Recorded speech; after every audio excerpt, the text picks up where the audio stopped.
Well, does everyone know Riley?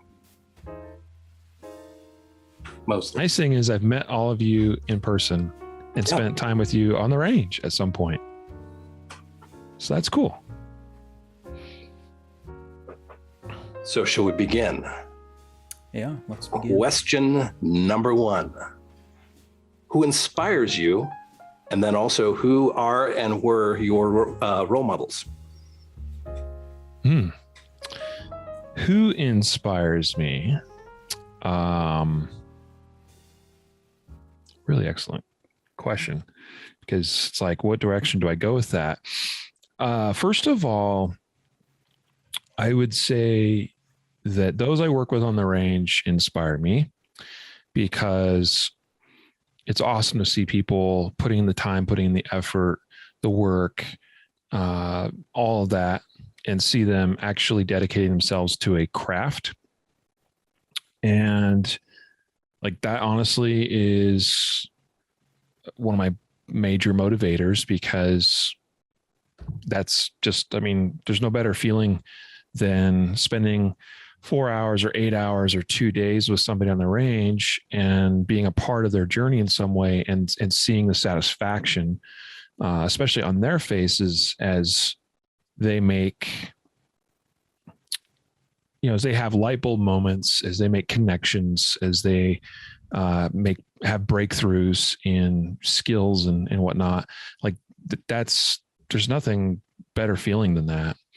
And I'd say in a broader philosophical sense, that's true of so many things in life, like just being a part of other people's lives and in some way making somebody else's life better than before they knew you. Like that's just, it can't get better than that. So that's the inspiration. On an instructor side, there's many, many, many inspirations of, watching so many talented guys and gals in this industry do their work and the passion behind it. I mean, like I'll use Chuck Pressburg as an example. Like anybody that's been through one of Chuck's classes or blocks, I mean, he has such passion for what he teaches and the context behind what he teaches, his life experiences and everything that's led up to that point that's brought him to where he is. And then as he shares and passes that down, I'll tell you, I was almost brought to tears being in his class once. Like I was like listening to him talk, and then the passion behind it and the why behind why we do what we do was just like it kind of hit me. I was like, wow, like this powerful stuff. And so and that's just one example. He's just one example. There's so many other guys that are the same way, different personalities, different approaches, different curriculums, but the passion is still there. And so that's really, really cool to see. Role models. I've got a lot of role models. And you'll probably hear his name come up multiple times tonight, but one of my biggest role models is Rob Latham, the great one. I've been so blessed to have him a part of my life and to have welcomed me into his life. And that all started, I don't know, 5 or 6 SHOT shows ago, when I just approached him at SHOT Show and actually at range day and said, hey, can we do a video together on something, and we did that. And it's just one little simple thing. And then the next year did it again, maybe did a couple of videos, and then, started talking to him, had him on my podcast, and that kind of thing. And one thing leads to another, and taking training from him, having the privilege of assistant instructing under him. And I mean, yeah, his perspective is purely shooting people look at him and think, well, it's competitive shooting, but he really thinks of it in terms of just shooting. Like, this is how you shoot. This is how you shoot really well. And almost all of that can be applied in a variety of contexts from the shooting perspective. And so, I mean, honestly, he's one of my biggest role models because he's a mentor of mine. Scott Jedlinski, Matt Little, two other dear friends and mentors as well of mine. Those relationships are a little bit fresher, especially Matt. Matt and I have only known each other since last year's primary and secondary training summit. But since then, like we developed a friendship real fast and spend usually a fair amount of time each week, at least texting or talking to each other. And so just guys like Matt and Jedi, Tim Herron would be another one that I think of as friends, but also as mentors. And I see what they're doing. And again, talking about the passion of other instructors, all those guys have immense passion and they all come at it from different angles. I mean, you got Matt Little, former Green Beret, SWAT team guy, wealth of real world experience as an operator in that respect, and a high level competitive shooter. Scott Jedlinski, who came from professional business side of the world, and again, a high level competitive shooter, and has just really changed the industry, especially from the red dot and appendix carry angle. And Tim Herron, a competitive shooter that is just phenomenal, and his love and his passion for his students really, really shines through. I mean, I'll tell you one thing. I didn't know this actually. Maybe I just missed it in an AAR or something somewhere, but I did not know until I took Tim Herron's class that he sends you personalized feedback and follow-up email post class. And so he tells you, it'll take 2 or 3 weeks perhaps, but he does it for every class. And that blew me away because on the one side, you, as an instructor, it's like, that takes time. That takes a lot of time to sit down. Like, number one, you got to be paying attention during class. You got to be taking detailed notes because you're not going to remember all that stuff. You might remember it for a few hours or a few days after a class, but you're as busy as a schedule as he has, if it's going to take you 2-3 weeks to get to doing that, sending those emails, like, you're not going to remember all that. So you have to be really, really paying attention, taking notes, and being attentive throughout a 2-day course.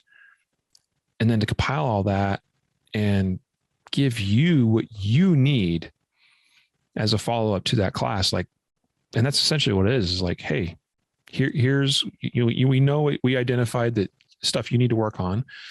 We gave you some tools to do that. Now here's the path. Here's the way forward for you. Here's some tips for you to be able to successfully navigate that path. Like, just phenomenal stuff. And so there's many, many, many others. I could go on, and probably some other names will come out tonight in the course of our discussion, but those are some of the nearest and dearest role models and inspirations to me. Yeah, everyone you listed, these are all, well, and it's funny when you started talking about Matt, and you're talking about Jedi and Tim, and you talked about Pressburg and Robin. These are, the cool thing about all those guys is they are larger than life, but they're also down to earth and just good, solid individuals. And I didn't know that about Tim. That is impressive. Yeah. Like, I haven't seen anybody else. Like, people talk about instructors, right? They're like, oh, he did a great job of giving individualized feedback. Yeah. Jedi does that really well. Goes up and down the line throughout his 2-day course and does that, but in the class. But yeah, like, from a businessman's perspective, and you think in terms of like scaling a business, that's not very scalable to say, I'm going to make sure I send a follow-up email individually to every student I teach with personalized feedback and a way forward for them, like, because no matter what you do, it takes time. Tim, I know, has got a much heavier schedule next year than he did this year. And I'm like, good luck with that, bro. Little do you know, they're all just a form letter, and they all say the same thing. Stop hitting the trigger. That's all it says. As an instructor, I asked him about that. Like, tell me more about this. And, he said, well, I've got some things that are templateized. Yeah. But you definitely recognize where he's like, no, this, and this, and this, and this is very much individual to you. And it's really impressive. Dear, enter name here. That's right. Yeah. Well, go ahead. I recently got to take a class with Tim, and he was taking notes the entire time. And even one of the students like leaned over his shoulder and Tim was like, you can't look at these. Like, I'm gonna give you this information in a minute here. And the guy was like, I was just making sure you were actually taking notes. It's not always something you see in a class, Yeah. Like, yes, that is so true, because you don't even see every student that's attending a class. They're the ones that are there to obtain information and knowledge. And only some of them are actually taking notes. But to actually flip that around and realize you have an instructor that's taking notes on you, that probably actually is a little bit intimidating to some students, like knowing that he's really watching and paying attention. I'll tell you that, did you do a 2-day class with him? Yeah. His practical performance. Yeah. So you start the first day and you shoot his stage, right? Just totally cold, right? I'll tell you right from the get-go, his feedback based on that really impressed me. Like, he picked up on one or two things about me right off the bat. I was just like, whoa.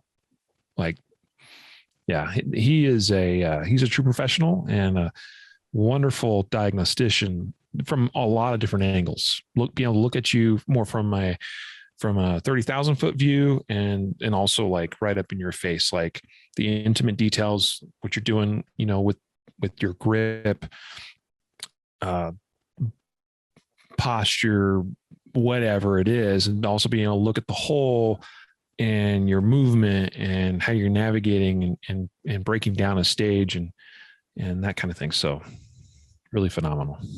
Some of the feedback Riley isn't sharing that Tim shared was that Riley likes orange fluffy cats and flat-faced dogs. Don't know how Tim does it, but it's pretty incredible.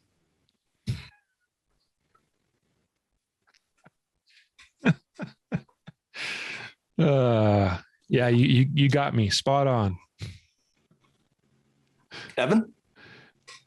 I'd just like to point out that hopefully it's him. Just going to point out that Tim I'm having a little bit of lag in my connection, just so you know.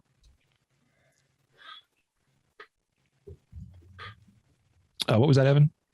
I just want to point out Tim didn't talk about you at all. So I fully expect that. Seems like fangirl club here, He didn't say you were a role model or an inspiration. It's just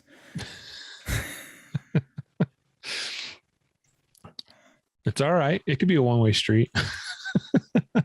Tim is great, though. I really like talking to him. And yeah, I didn't know about the personalized feedback that he does either. That's amazing. Yep. So question number 2, what do you look for in an instructor? What I look for in an instructor now is different than what I would say I would look for earlier in my journey as a shooter. Now, and I'm actually sitting here thinking, like, what would I look for, say, even 3 years ago versus what I look for now? And it's almost hard for me to put myself back in that frame of mind back then. But I'll start with what I look for now is, number one, there's got to be something that draws me to them. And it's not always necessarily specific about the curriculum that they teach. It's more maybe how they deliver that curriculum. Because a lot of what I look for now is I'm interested in training and continue to train with other instructors to see how they teach. I approach every class almost as an instructor development class, as opposed to what can I learn and get, better as a shooter with.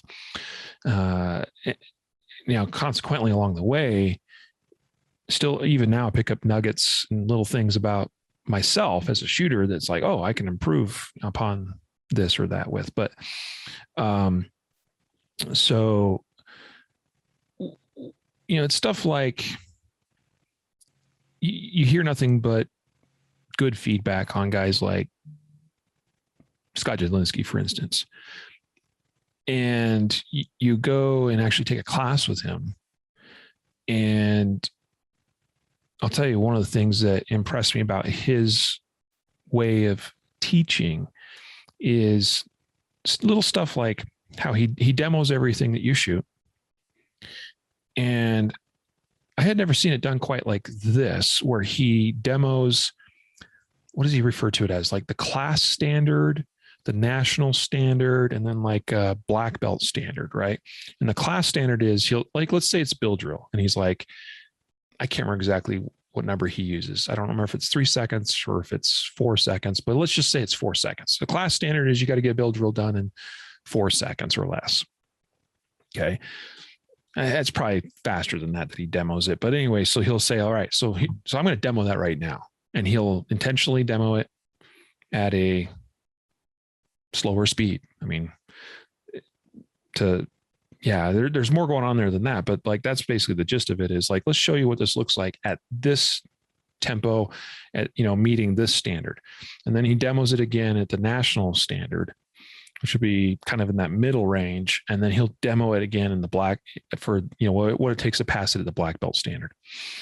And that's awesome because like, on the one hand, as an instructor, it's good to demo things, especially certain things at a slower pace so that the student can see and take in more.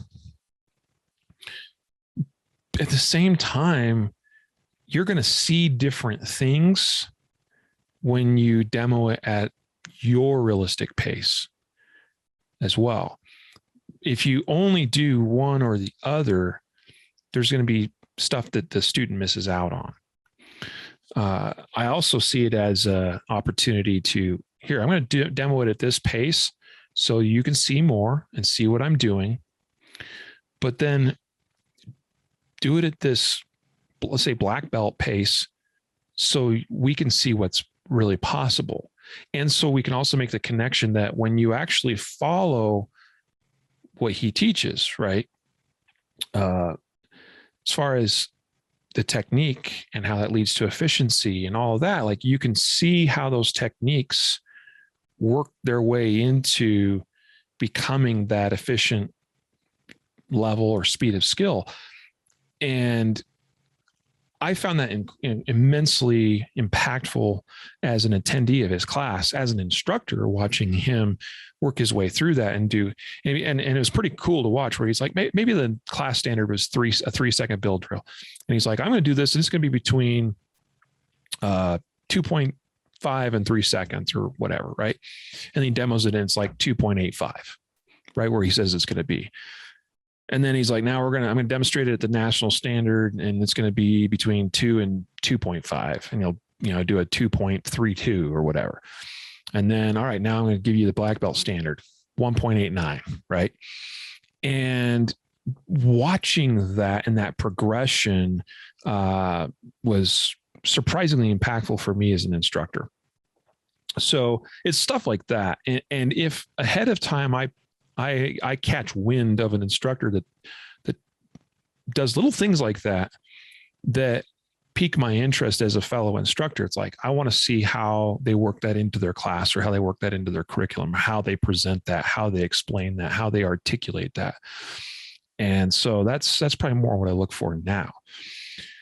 I would say if I was giving advice to myself of 3, 5, 10 years ago, I would say, look what people are saying about instructors more on a national level, because it's, and this is tough because maybe you're newer in the industry, newer in training, you're early on in your journey, and you don't always know the places you should go to, that you should look for information that you should trust. But if for whatever reason my words right now are reaching somebody that's in that same boat of being fairly early on in your journey, I would go out there. I'd go on places, in forums like Primary and Secondary, even though it's a little bit kind of inactive now at this point. And the founder and creator is has passed on, but places like Pistol Forum, right? Todd Lewis Green's, old stuff. And like, there's still a ton of great information out there. Looking at AARs that people have written up on classes, and just seeing what people are actually saying about some of these guys that are out there, and then looking for stuff that's a good fit for you, that gives you what you need right now. And if you don't know what you need, chances are you're going to benefit from, as long as you meet the basic requirements of these guys' classes, like you'll benefit from taking classes from just about any nationally recognized, respected instructor. One thing I often say to people, like when evaluating instructors, is look for people that never stop seeking knowledge and truth. In other words, like constantly continuing to learn themselves and trying to make themselves better. Because to me, the mark of a mediocre instructor is the one that thinks he knows everything he needs to know already, and he's done pursuing whatever that next level for him is, or her. That leads to stagnation, which leads to mediocrity, which leads to complacency and dogma, because then you're merely repeating the things you've always repeated or taught, because you're not evolving yourself, and you're not therefore evolving your curriculum. And so, like, to me, that honestly, that's like the number one thing I think to look for in an instructor is this someone that continues to push themselves, to learn and to study and to grow? And are they continually therefore evolving their curriculum? Now, it's not always easy to see, like it's not apparent on the surface, but if you follow guys for long enough and you pay attention to them, you'll start to pick up on those kinds of things and see where they're evolving and see where they're improving. Also, seeing other well-respected instructors in the industry take classes from other instructors, that's a wonderful sign that they are still open-minded and interested in learning, because it's not about them. It's about pursuing knowledge and truth. In whatever field is your specialty, and or even pursuing knowledge and truth in other disciplines, because there's so many things in life that end up tying back to other things you already know and experiences you've had. And even just trying to learn a new skill, something that's like, if I was to try to pick, and I've actually tried to pick up the guitar and learn here and there, and I never get very far with it. Mostly that's a time thing, but like occasionally I see a post from a respected instructor out there saying, "Hey, I'm trying to learn whatever thing." Like, that's awesome, because that says that it tells me more about their character and their personality, which I think in turn is a sign of them being an overall quality person, and therefore a higher probability that they're a quality instructor. For me, early on in my whole training thing, already started law enforcement. The extent of my training was stuff that was provided for me by the department. So Yes, instructors, but nothing that was And I guess, yes, they are professional instructors, but they're not nationally, they're instructors for this one little niche. The first time I heard of some of these other instructors going to fellow instructors for instruction, that was crazy, because these national instructors, these are people we put on pedestals. They don't need to be taught by anyone else. They don't need, no, they hold all the keys to everything, and they know all the information. But wait, but they're taking classes from other instructors. What a cool concept. And I think people that aren't necessarily in our circle haven't realized how important that is. And what you just said about instructors talking about how their own personal development, that's so cool. And it shows what kind of person they really are. Yeah. I mean, you see it's no, like, if you consider yourself to be a professional instructor, then it really shouldn't be all that different from other professional careers. Yep, where absolutely. And a lot of times those are mandated, whether by law or by an organization you belong to, that says, hey, you got to do so many hours of professional development every year or every 2 years or whatever.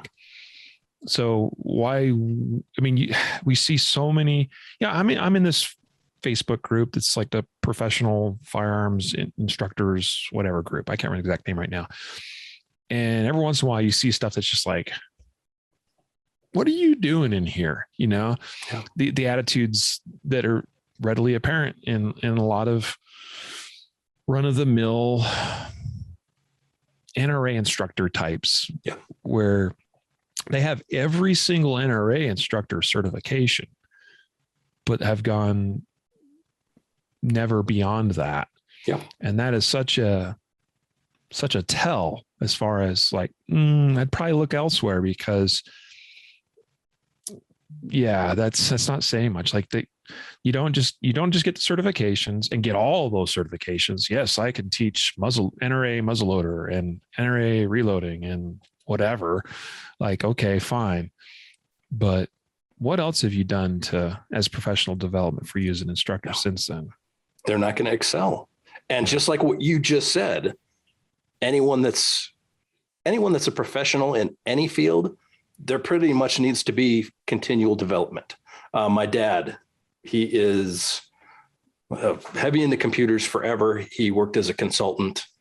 I remember him bringing back home, and this was like in the late 80s, essentially an encyclopedia, or a whole series of books, like an encyclopedia for Oracle. And he needed to learn this. And it was continuous. And I talked to him about that. I said, what's all this? And he's like, no, if I want to stay current, and if I want to be good at what I do, I need to maintain I need to maintain my skill sets and be at the next level. But that's the key to being successful pretty much anything. That includes being a firearms instructor, and not just those NRA certs. Absolutely. Yeah, the way that I always think about this in my own mind is shooting instructors that go to classes that are held by other shooting instructors. It's basically a laboratory that has a bunch of scientists in it. So they all work together for a collective goal, which in your goal, it's to shoot better. But, you don't just have a lab and there's one scientist in there and it's just, he's got everything figured out, so he'll just do the whole project on his own. You need a collection of really great minds to truly progress over time. Yeah. Yeah. And I'd say I would just add to this too, that it's not just about attending other classes or other instructor development programs, but even the little stuff like reading a book. This is one that recently I just finished. I've been on this kick. So another mentor of mine is, I haven't spent as much time with him, but some, is Dave Spalding. And I've had a couple of dinners with him, and those discussions over dinner are pretty interesting. But one thing he asked me, that he put me on the spot. He said, have you read, and he threw out a couple of classic authors and books, like Sykes and Fairbairn and J. Henry Fitzgerald, and like the old timers, Bill Jordan. And he's like, have you read any of those guys' books? And I was like, no, you know, and he's like, do it.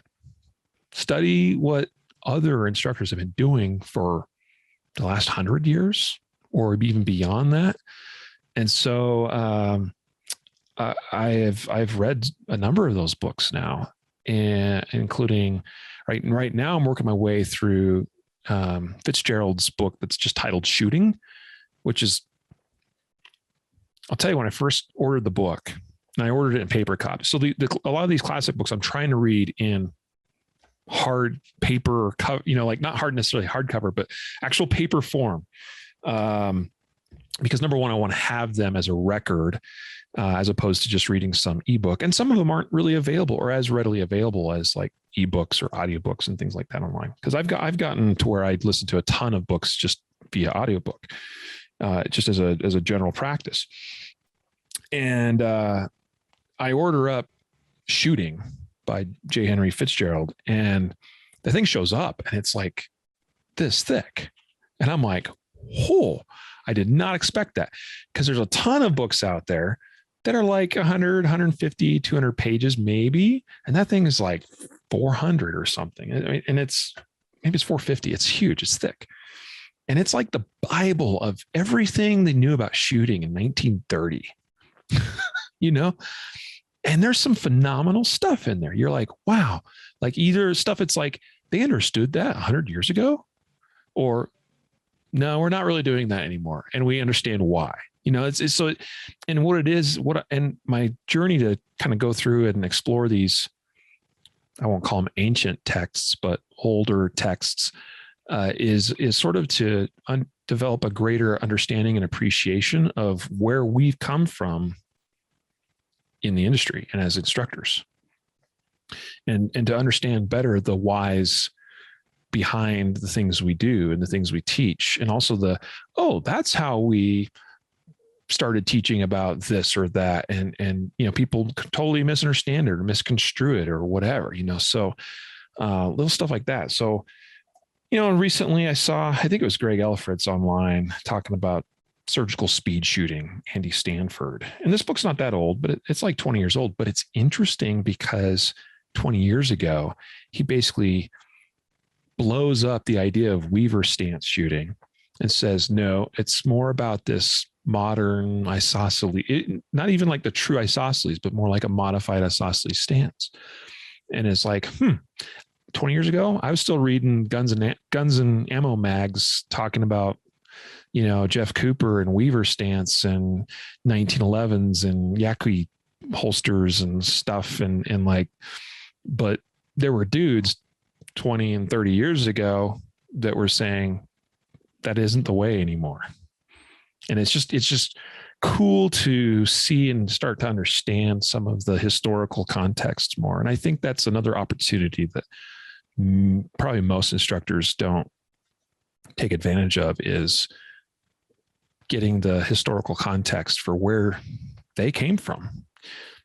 Rob Latham is, well, at least to me, he's famous for saying, whether it's how commonly known it is, I don't know, but I've heard him say on numerous occasions that there's really there's not anything new where it comes to shooting today.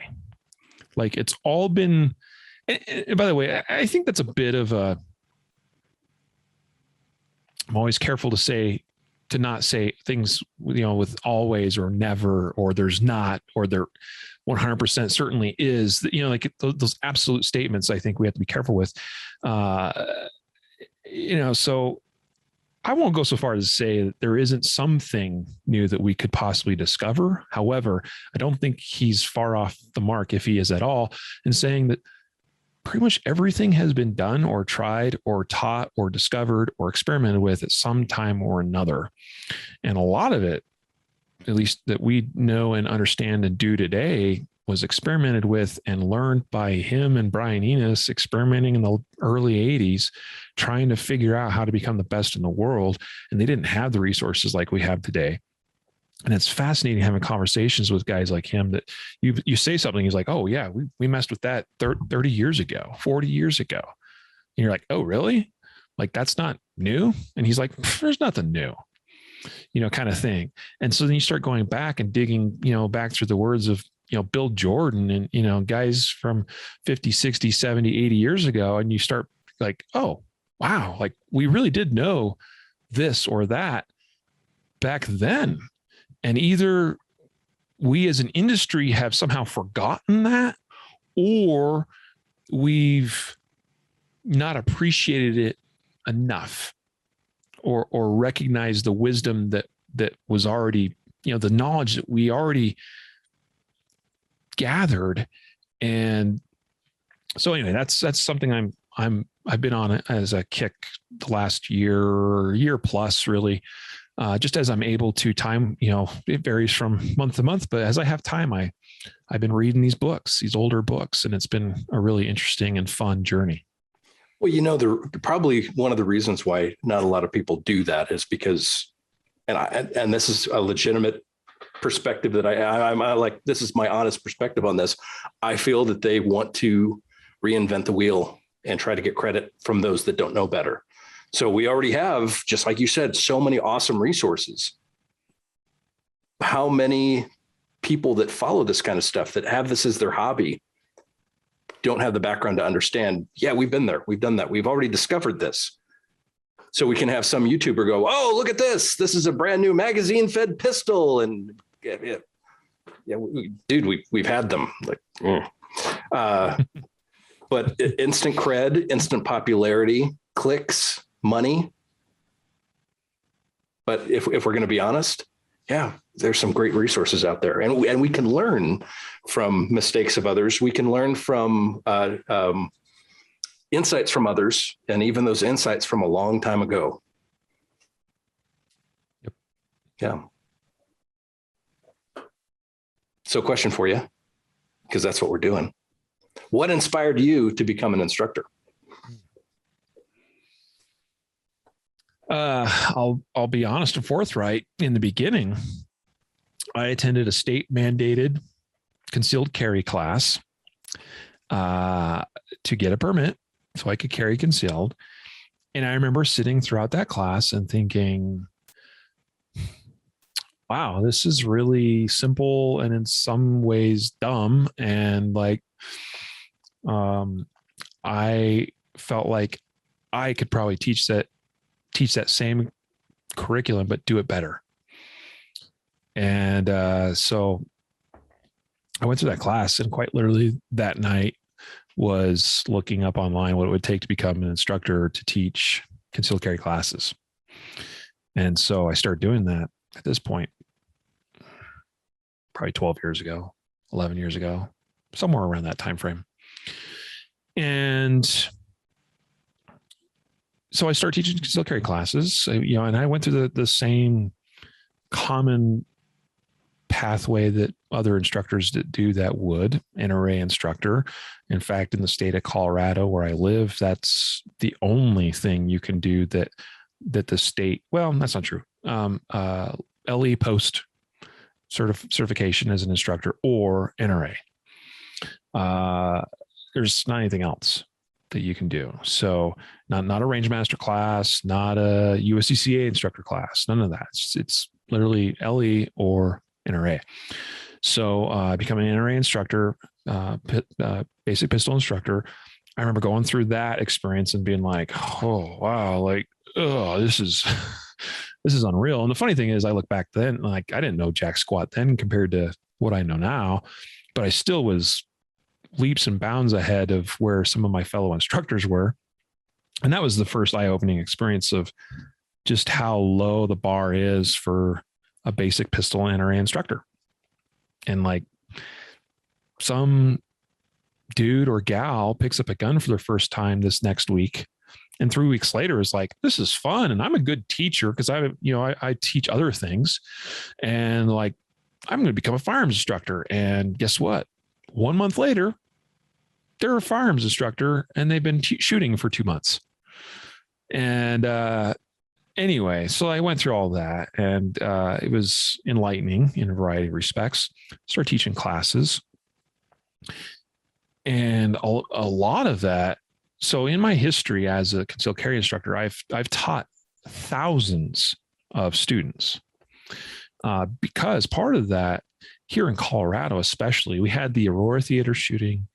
There was the whole Sandy Hook and all of that, right? And every one of those terrible, terrible mass shootings, and in Colorado, especially because the makeup of our state politically was changing, a lot of talk about restricting gun rights and various things. And so people get all amped up and they're looking for training. So I remember there was 1 month where I taught in a 30, I think it was January. So it might've been a 31-day month.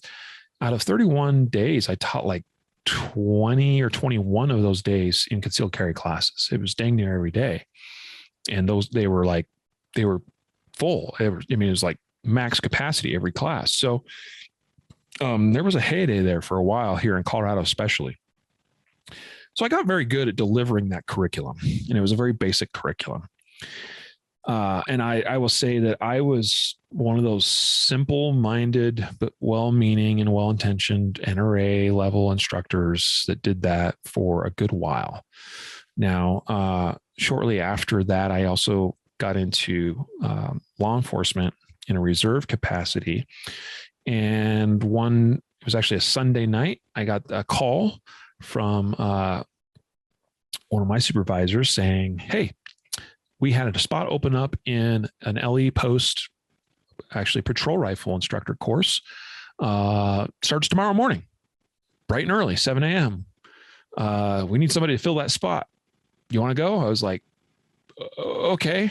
I had, it was a full week, 46-hour curriculum or whatever, and so unfortunately I was self-employed at the time, and I'm like, well, I will somehow clear the schedule and make it happen. So I did that. And so I became a post-certified in Colorado patrol rifle instructor. Shortly after that, I had the opportunity to attend the post handgun instructor course. So I did that. And then, had the opportunity to teach at various times and in various capacities at the agency level.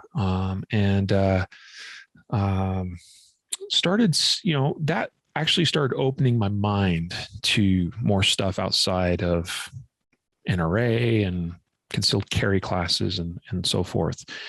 And I also started to see some of the problems with institutionalized instruction and how, things can become dogmatic, and, we do things that don't make sense and stuff like that, especially at an agency level. And so anyway, I started having my mind open to that.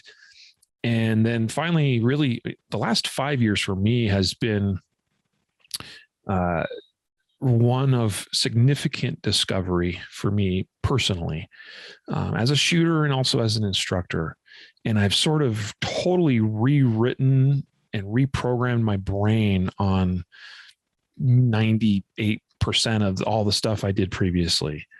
And even for a while, kind of took a step back from instructing, because I got to a point where I was like, I don't feel it's that Dunning-Kruger, peak and valley, and you start coming up the other side, and then you realize really what you don't know. And I suddenly was like, I'm not qualified to teach.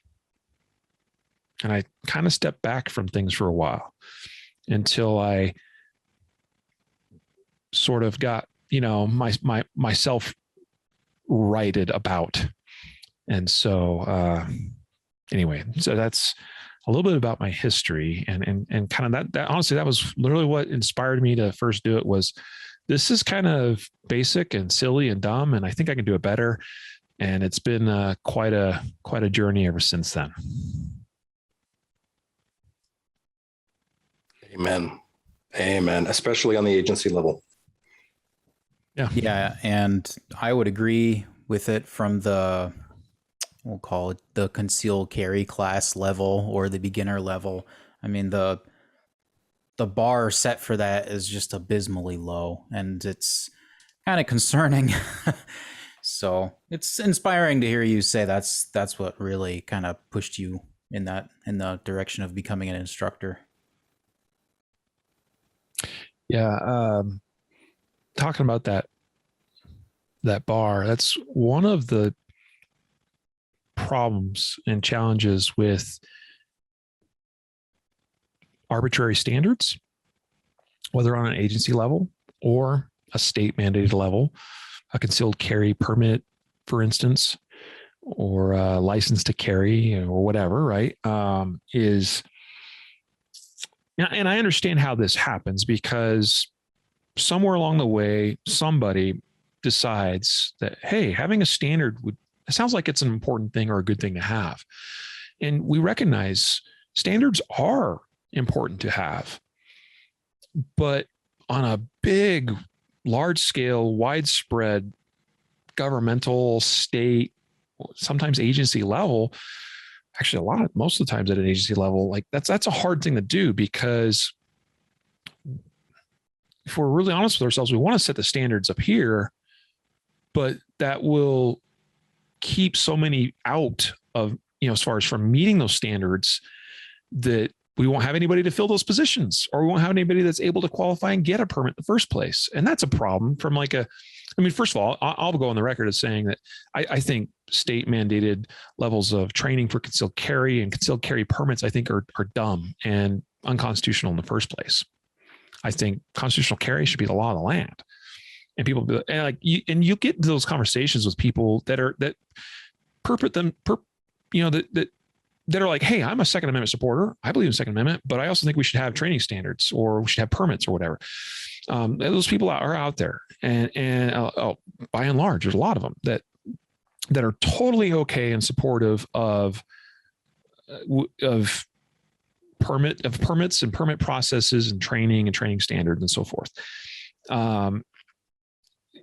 But the problem is that we have to typically set that bar down here. And then the cause and effect here is that it then leads to us training to that standard, or establishing the curriculum to meet that standard. And so already we know the standard is lower than what we'd really like it to be. And then we create a curriculum that just meets that, typically. And so, yeah, that's how we end up with mediocre, institutionalized inbreeding, as Pat Mack would say. So arbitrary standards are, especially in the case of permits, I think, are dumb and pointless, because they don't really accomplish that much. You can read Carl Wren's book, his what is it called? I got it right here. Strategies and Standards for Defensive Handgun Training. It's an interesting book because he talks about a lot of his experience doing a lot of training in the state of Texas, and what he's learned about what the actual skill levels and capabilities of kind of your average student going through classes are, and kind of how that, and how those standards play into all of that. And it doesn't give you a lot of faith in those state mandated standards. So I say burn it all down, do away with all that crap, and ask people to be, responsible, because with rights come a responsibility. And no matter what, you're going to have people that aren't going to put in the time, aren't going to put in the effort. And that's true no matter what you do.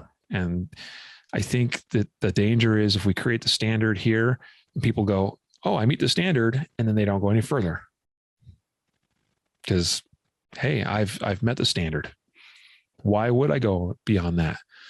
And well, clearly they established the standard there for a reason.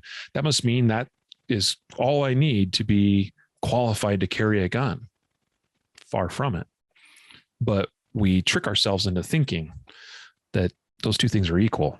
that the standard equals qualification. And legally it may, but reality says no. Yeah, a lot of people strive for that minimum and stop. It's how humans are going to human. It's how we are in all aspects of our life.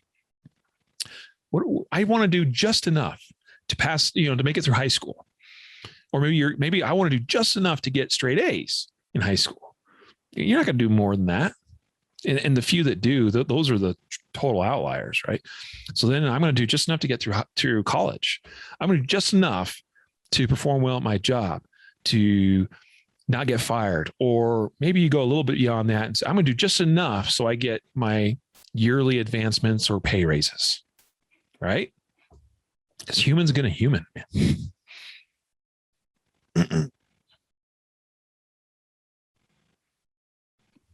That'll be the thing from this episode is that humans are going to human. Yeah. I say it all the time. Humans going to human, man. We're inherently lazy, and that we're lazy because human evolution and biology means that we're pretty good as a species of being efficient. And efficient in that context means doing all the things we need to, and just enough of those things we need to survive and reproduce and carry on the human race. No more, no less. Less than that means we fail and we die. More than that is pointless, at least on the human race biological perspective.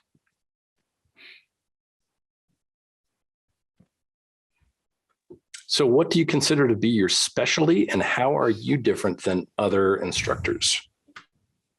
Yeah. So going back to what we kind of touched on a little bit about how I don't think there's any new earth-shattering stuff as it relates to especially shooting instruction that we're going to discover. And therefore, like there are people out there that try to put themselves out there as, I discovered this thing and I'm going to show you how to do that. As I've evaluated many of those types of claims, more often than there's two types. There's either the smoke and mirrors type, where it's all talk, but there's very little substance actually behind that. Or, and this is what we see from a lot of really good instructors that put themselves out there as maybe having something that's unique, but really what it is they're usually they have a unique way of articulating it. And by the way, that has value in and of itself. The uniqueness in how one presents information has its own value, because it's like you're going through a class and you're hearing the same old stuff, but then they say something in a certain way that just clicks and resonates with you, and you go, oh, light bulb moment, right? And you're like, it makes sense. Or I never thought of it like that. And that's more of a factor of how it was articulated rather than something magically new that was discovered by this instructor and was therefore shared with you. So, and I had this realization about myself. I remember actually at one time, not that long ago, actually, because it's been really the last 2 to 3 years, I've tried to, I mentioned about how I took a little bit of a step back from instruction, and because I number one, felt like I needed to do more work to really become the type of instructor I wanted to be. And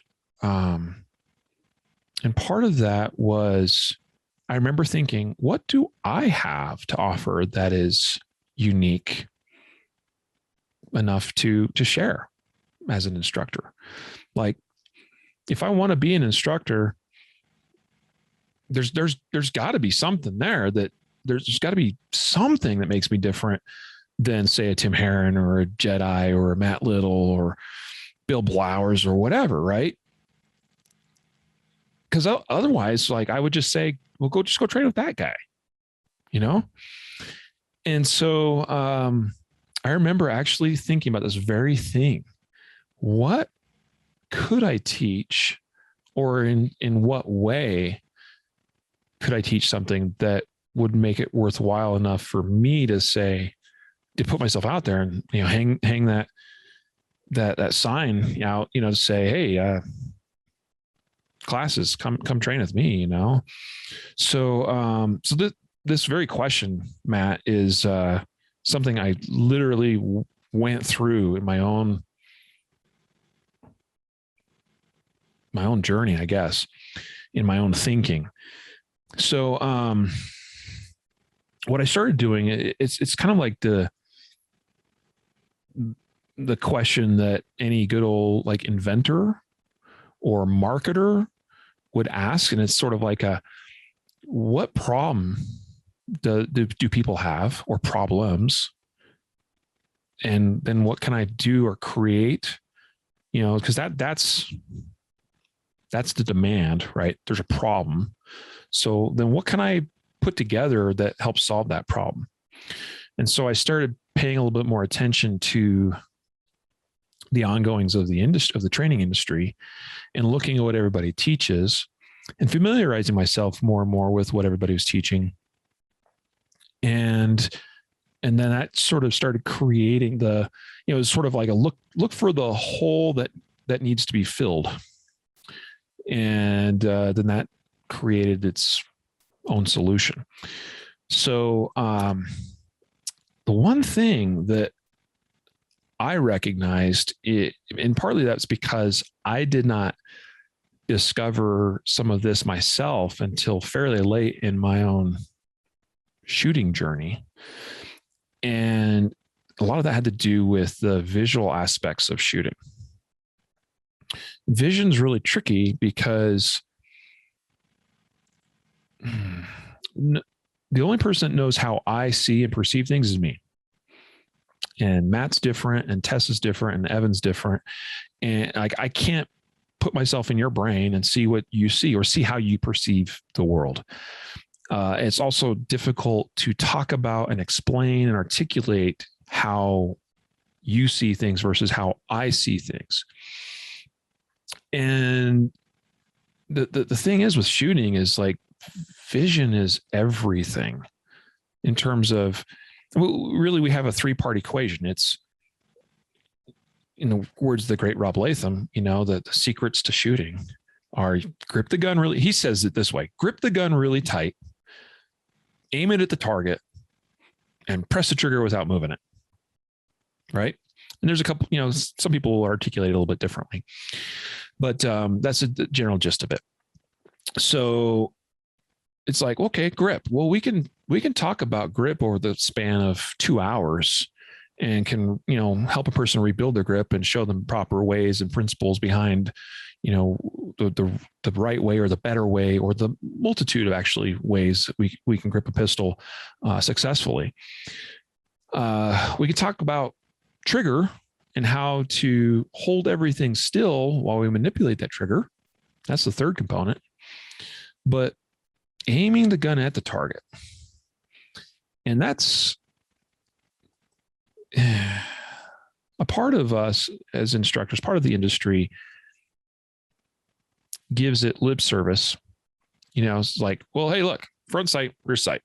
See that thing up there, and you stick it in the middle of this other thing and you put that on the target, you know, and you might get into the nuances of, well, do I do a 6 o'clock hole? Do I bisect the bullseye with the top edge of my front sight, or do I put my dot on my front sight on top of the, you know, like we can get into that. But what I've learned is that it goes so much deeper than that. And the thing that really had my eye, you know, that opened my eyes was the idea of shot calling. And now I thought I understood shot calling for a long time. But the truth of the matter is I didn't.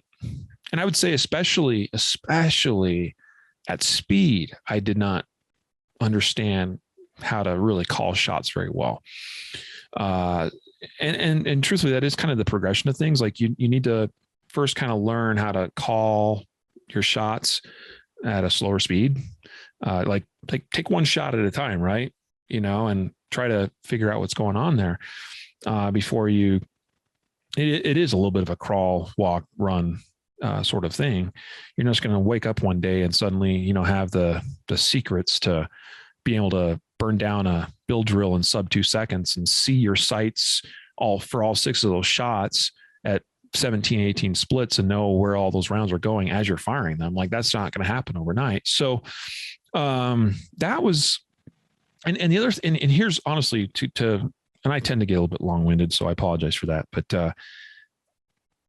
the hole that I recognized that I was like, you know what, I feel like this is a void that maybe I can fill, was I saw a number of more competitive oriented shooters out there teaching shot calling as part of their curriculum, but I didn't see it as commonly in the more tactical defensive realm of instruction. And so that was basically what I said, is like, I want to bring shot calling, and specifically shot calling at speed, to the masses. Instead of it being something that mostly USPSA shooters talk about thing, I want to see guys working a beat for the local PD or sheriff's office, or dudes, going overseas, serving our country in the military, or regular everyday Joes and Janes carrying a gun concealed. Like, I want to see that become more accessible to those types of people, as far as how to, and this is really the crux of everything for me, is I want to know at the precise moment I press a trigger where that round is going for all the rounds that I fire, no matter how fast I fire them. Because what we see in self-defense oriented shootings is they happen in a brief moment of time. A multitude of shots are typically fired in a very compressed amount of time. And more often than not, there is a low accountability for those shots that are fired. And if instead you know where every shot fired goes at the moment you fire it, regardless of the speed you fire it at, if you have that piece of it, then you have shot accountability. And here's where where this all sort of came back upon itself for me and my own personal understanding and logic, was if I gain accountability in making sure that I know where every shot goes that is fired, regardless of the speed I fire it at, then it's almost like a self-fulfilling prophecy, in that it leads to me not taking shots that I can't be accountable for. So there's greater discipline in when you shoot versus when you don't shoot, because you're only going to shoot when you see what you need to see to guarantee the hit on target. And so that is at the core of what I teach. But that's a difficult thing to teach over the course of 4 hours, 8 hours, or even 2 days. Now, Evan's been through my 4-hour block. It's hard to teach that in 4 hours. And we don't teach really, like, I just gave Evan a little taste. I wet his tongue and he's like, I want more. In 2 days, I could really help shooters make huge progress in that regard, but it's still a really challenging thing to teach. But that's really, that is what my specialty is. And some would describe it as shot calling at speed. I would say that it's deeper than that, but that is a huge chunk of it. But I want for us as shooters to, I mean, if you ask shooters a lot of times, like, what do you want to get better at? They're like, well, I want to learn how to get more accurate faster. Well, that's awesome. But the way to do that is through being able to see more and process more visually at higher, in shorter time frames, because then that permits us to see the things that matter when we're firing those shots, which is some kind of visual information or reference of where our gun is on target at the moment we press trigger.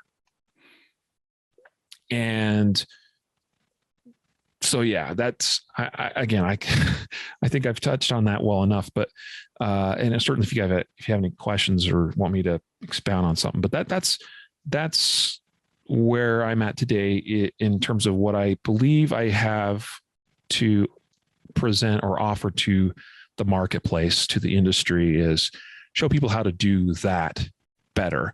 And it will help you become faster and more accurate, or accurate in less amount of time, and have shot accountability for everything you fire, regardless of the speed you fire it at. And one thing that it's been really good for me so far, even just from the 4-hour block that I've been trying to improve my shot calling as well. But one thing that it's really helping me with is diagnostics too. So I've even shown you plenty of targets, and I've said, why is this always happening with 1 or 2 shots? And you always ask me, which shot is it? So, and a couple other people do too, because, is it the first shot after I draw, or is it the last shot, or is it somewhere in the middle? So yeah, shot calling has really helped me diagnose some issues. And I was going to do a drinking game tonight and just take a shot every time you said shot calling. But I don't think I'd be able to talk anymore. Yeah, I thought that I understood what shot calling was going into, or at least had like a general sense, going into Tim Herron's class. And I learned that I did not know what shot calling was. I did not have a solid grasp on it. And we spent pretty much the entire, he taught us that on day 1. We spent the majority of day 2 utilizing that skill. And it became pretty clear to me that it's something that I really need to work on, and that I have probably a very, very basic understanding of what it is. So that's cool to know that I'm going to be going to one of your classes here soon, so that I can top off that understanding of shot calling.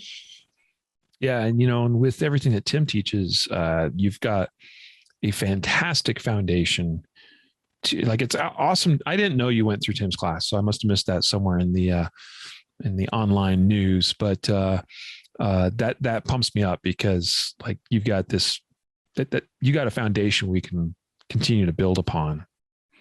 That's going to be awesome. Good. Yeah, that was just like 2 weeks ago. Like we had Tim on the podcast, and he was like, "Hey, I have a class near you soon." And I was there the following weekend. So. Gotcha. Yeah. So, and Tim does a great job teaching shot calling. And it is an important key piece of his curriculum. Here's the thing: is that there's a number of courses you can take out there from a ton of instructors that are a little more focused on techniques. I tell you straight up, when we start my class, that this is not a technique class. I will point out, we'll talk about some of the techniques, and I will point out things that are blatantly wrong with a student, but a lot of it is going to depend on the flow of the class and kind of where everybody's at skill wise and how much time we have. But I'm not going to get too much into the weeds with students, especially on an individual basis, on very specific technique type stuff, because, and Evan just hit on it spot on, that my goal is to teach you all the other more nuanced stuff, particularly from a visual processing side of the picture, that can become That I wish I had as a skill way sooner in my shooting development, because I would have been able to self-diagnose stuff a lot sooner and a lot earlier in my own development.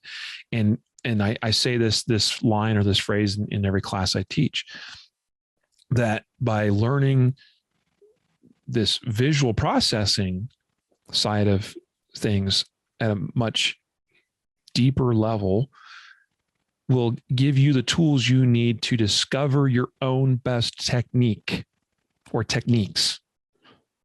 So, and this is where we get into, hey, you know what? Your grip looks different than mine, right? Like everyone that's been through Jedi's class knows that he has a very, like, he does the whole, like, where he helps you build your grip and draws a line and arrows on your drumsticks, as he refers to them, on your hands, so that you can use that as a visual reference so you can rebuild that grip the same way and get everything set in the same spot consistently. Like that's an awesome thing. And I would absolutely say, go to Jedi to learn some incredible technique based stuff. Right. And as he says, efficiency comes from technique. Right. And speed comes from that efficiency. Right. That's his whole like tagline. So that's awesome. Go and do that. I'm going to say, and more take the angle of, your technique may look different than mine. And I may have the opinion that my technique works better than yours. And I will talk in a non-confrontational way that here's what I do. I always give the example, here's what I do. And here's why I do what I do. And you may try that, but I'm not going to guarantee that what I do is exactly what's going to work best for you. But I will say, here's what works for me. Here's why. Here's some other things we see in the industry or that we see others teach. And so you may, just so that you kind of have this context of, here's some different approaches, right? And as an example, look at how many different grips out there from world-class shooters.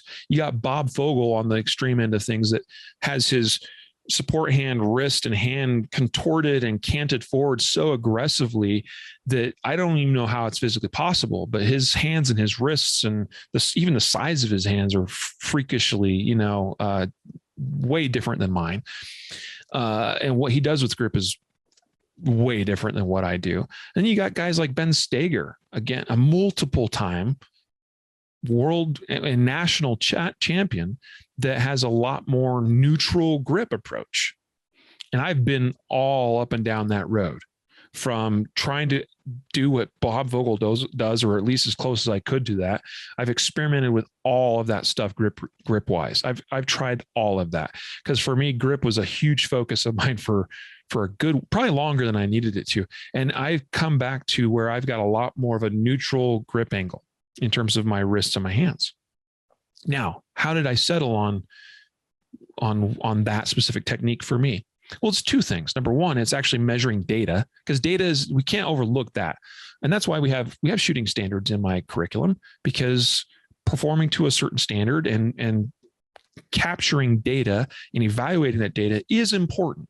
That's an important part of the process. And using that data to inform, hey, this worked better than that, therefore I will do the thing that worked better, right? That's important. But also and this is where the vision stuff I teach is so valuable, is because there's a lot of times in the middle of shooting something that what I am seeing immediately becomes feedback to little minute nuanced changes that I will do as I'm shooting, because I'm letting what the gun is telling me, which can only be, well, you get information kinesthetically, okay? What you feel and all of that sensationally, that is information, but it's far less precise information than what you visually see. And so that, every time I shoot, is informing me whether things are working or not, because I know what I should see. And if I'm not seeing that, then, oh, something's not right. Something's not quite, and it could be that I acquired the grip the wrong way. And I may very, very well feel that, but visually it's also helpful to kind of get that confirmation. But it might be that I've relaxed a little bit on my support hand and I don't even recognize it or know it. But, oh, wow, things are not tracking the way it normally should. And instantly it's like, oh, I know what's going on, and I fix it in the moment.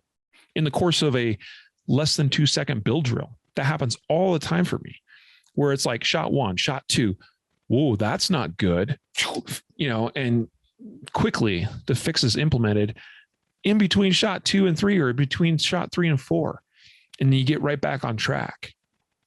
That is powerful information, and it all comes through your ability to visually take that information in, understand it, interpret it, process it, and then of course implement fixes implement fixes from it.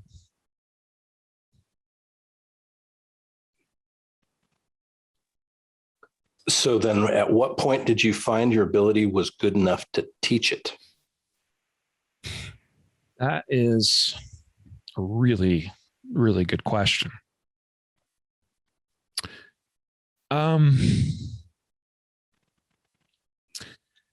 A couple of things I will use to answer that. Number one was hearing a demand from people I had interactions with for me to teach them. But that could only happen because of communication with them and sharing my ideas and my thought processes with them, and then getting the feedback that, oh, wow, like that makes sense. Or yeah, like, hey, do you do classes kind of thing? And so that was certainly a part of regaining the confidence that, oh, maybe I'm ready to take this out and present it to the world kind of thing. So there's that'd be one thing is, and I don't know how helpful that is to anybody or other instructors listening or viewing this, but having conversations, discussions, debates, even with others, other instructors, as well as just other regular people, and being forced to discover the articulation for what I was trying to communicate, and then getting the feedback based on those discussions or debates or whatever, that either message received, people, thanking me for, oh, wow, you really helped me understand this concept or whatever. And then ultimately leading to, do you do classes? Do you do coaching sessions? Like that kind of thing is like, okay, all right. Yeah. Like that creating demand for something that makes it a lot easier for you to feel comfortable stepping into that void and, providing the supply to meet that demand.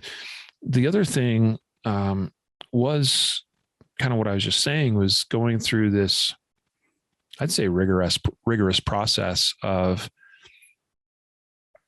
talking to a lot of different people and giving the opportunity to figure out how to articulate what I understand and what I know, thereby has created a greater confidence that, oh, I think I can teach this now. So, I mean, Matt, you've been honestly part of that. The last couple of years, as you and I have interacted online and participated in some of the same, like especially Facebook groups. And some of that has been ugly, but it's been a great test to go through that and try to talk to trolls and FUDs and who knows who. Like, you don't know where half these people come from and what their background is, and whatever, and like trying to interact with them and trying to have productive discussions has been hugely helpful in honestly developing my curriculum and how it's articulated. Finally, I went through, so about a year ago, I started rolling out some of my curriculum in little test classes. I had a couple of smaller classes scheduled last fall and into the early spring that where I had the opportunity to teach my curriculum in to smaller groups, and just including to some people that I trust, and getting their feedback and making tweaks and improvements and that sort of thing before doing my first like open enrollment class. That was another piece of it. So, and I'd say that's a good thing to do for any instructor, to whether it's to other instructors or just people that you know and trust, that you know you'll get valuable feedback from. And so doing those kind of little test sessions or test classes is very helpful. Honestly, sometimes I've presented things to my wife and she understands very little about shooting, but like, hey, can I like talk through something with you, like kind of teach you a portion of what is going to, what I'm working on for my curriculum. And like, she has no idea what I'm talking about. Like, that's immensely helpful too, because you're trying to teach something to somebody that really knows very little. And that really is a good exercise to figure out how to put together that curriculum. And that's kind of a principle of mine that I try to follow when I teach is I try to go into a class not having any preconceived notions of who I'm teaching. And so and by that, not making assumptions about what they know or don't know. And so I always try to present things I always err on the side of caution and assume people don't know certain things.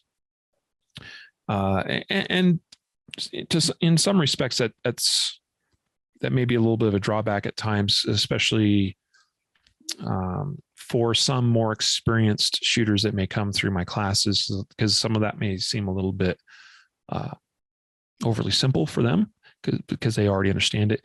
But you're doing open enrollment classes, you're going to have people from all walks of life and a bunch of different skill levels. So you have to reach that lowest common denominator, but at the same time, you also got to balance it with the needs of the rest of the class. And that's really important as instructors, being able to read your students and read your class and know how to make those adjustments to, you got a class, like we did a class in Idaho earlier this year, had like 4 instructors in a class of 8, and which was really cool and somewhat intimidating too, but really a great opportunity, because it's like, wow, I've got half this class are instructors, and some of whom some of them I didn't really know too well, but a couple of them that I respect as individuals, as instructors. And yeah, like that the skill level of that class was above average for sure.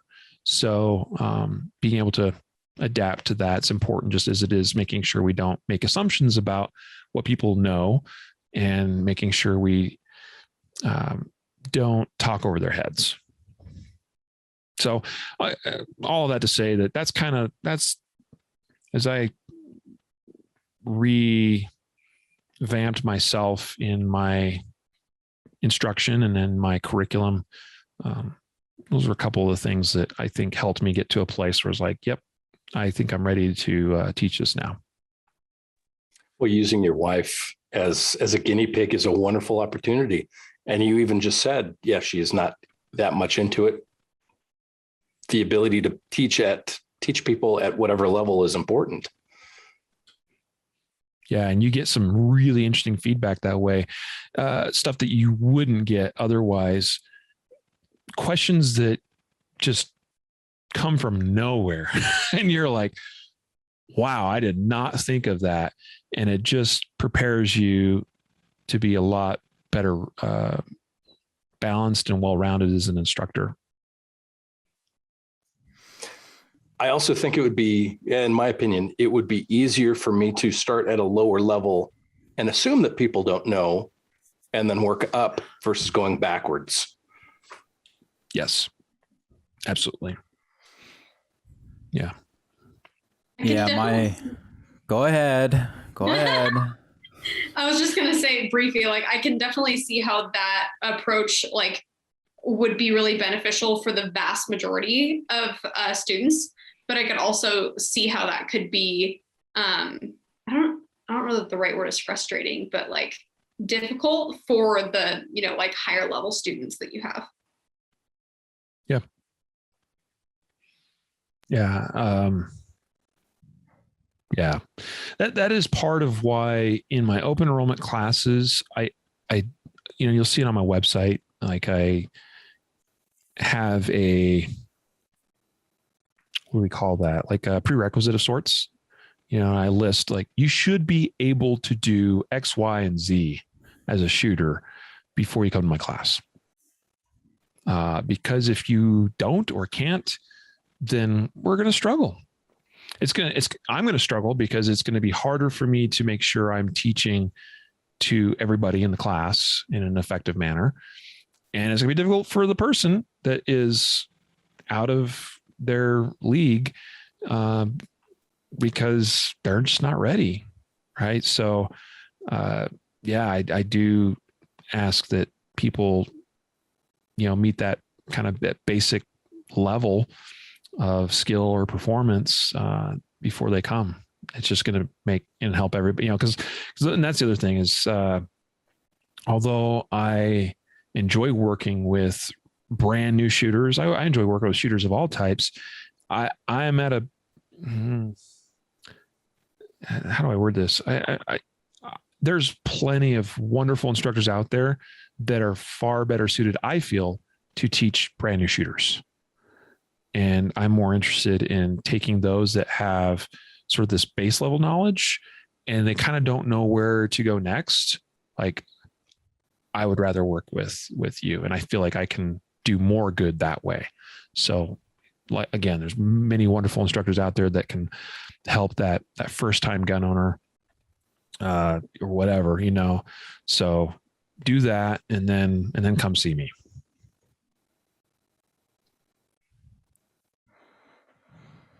Yeah, I was just going to comment on my poor wife and how much I bother her with different things. But the other thing is, obviously I'm not an instructor, but I have a wide range of friends that I shoot with, and then sometimes they'll bring other people that are brand new with them. And I always think it's interesting when I'm shooting with a person that's newer to guns, or at least they haven't shot guns very much, because man, they tell you some pretty interesting things that you do not hear often. So, I feel like with people that are, already have some time, that most of their issues boil down to just one or two simple things. But then sometimes I shoot with brand new people and they just tell me some off the wall stuff that I don't even think I've heard from other people in the past. So... Yeah. But it's really good to expose yourself to all those different backgrounds and skill levels. And I mean, it kind of goes back to participating in some of the eye bleeding, brain numbing Facebook groups that some of us do. I think why some of that's good, because it pushes you in becoming better yourself and making sure you understand your own positions and what you understand yourself. Making sure what you think is actually stuff understanding. And that's why I'll say it's one of my favorite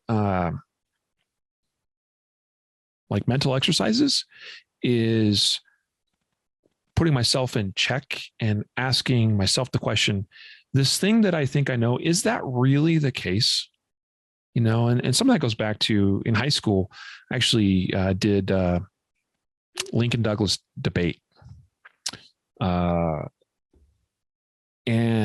in that form of debate, I mean, you're typically discussing or debating a lot of philosophical issues, sometimes political issues, world issues, and you have to write your arguments for both sides, both on the pro and on the other side as well. And that is like being forced to write arguments in support of a position you don't agree with is a really powerful mental exercise. And a lot of my online group participation is I view in the same way, because even when someone says something that's like totally out of left field and you're like, no, that's wrong, I still find myself asking the question, but is it though, really?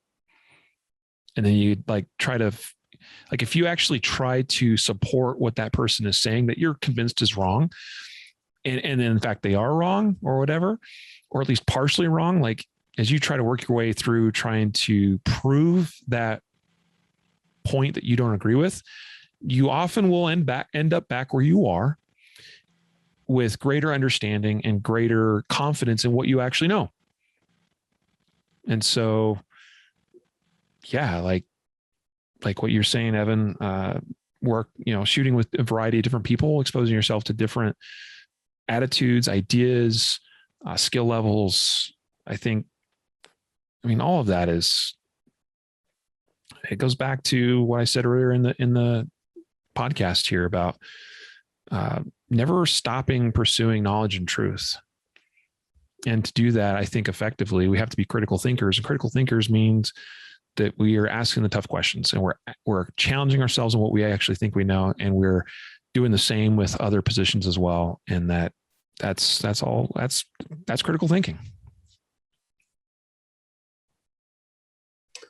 There's a position I took in a low information Facebook group that I don't entirely believe in, but I understand the value of it. And I'm going to stick to it. What's this bucket? Rhett and his super shorty shotgun. You know what? It can be a viable defensive tool if you train with it. I'm not going to do it. I'm interested if I get an opportunity. Yeah, I'd like to be able to master that. It'd be interesting. But that's not a position I'm going to change, because you know what? I've now seen a couple people effectively use those.